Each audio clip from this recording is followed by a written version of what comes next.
జై శ్రీరామ్.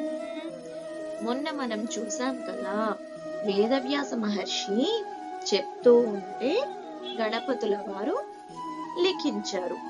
మరి దానిని తెలుగులో ఎవరు రాసి ఉంటారు?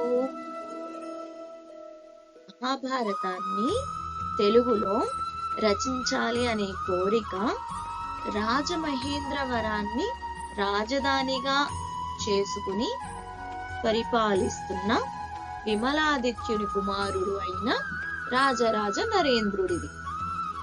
ఆయనకు తెలుగులో మహాభారతం ఉంటే చాలా బాగుంటుంది అనే కోరిక కలిగి ఆయన ఆస్థానంలో కవిత్రయంలో ఒకరైన నన్నయ్య భట్టు గారిని కోరారు.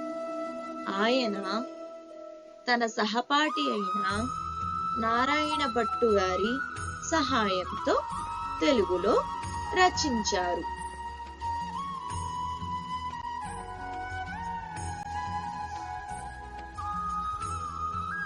సహజంగా కథలన్నీ అడవుల్లోనే మొదలవుతున్నాయి కదా, అలానే ఈ కథ కూడా నైమిసారణ్యం అనే అడవిలో మొదలయ్యింది.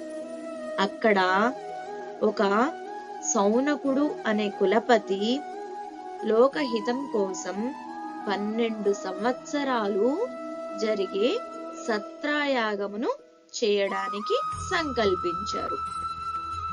ఆ సమయంలో వేదవ్యాస మహర్షి శిష్యుడు అయిన రోమ మహర్షి కుమారుడు ఉగ్రశ్రవసుడు అనే సూతుడు వచ్చారు. సూతుడు అంటే పురాణ కథలు చెప్పేవారు.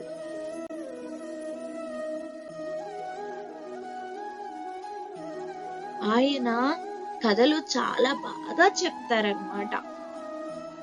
ఆయనను అక్కడ ఉన్న మునులందరూ కలిసి ఏ కథ వలన పాపాలు పోతాయో మాకు ఆ కథ వినిపించండి అని అడిగితే ఆయన మహాభారతం గురించి చెప్పడం ప్రారంభించారు.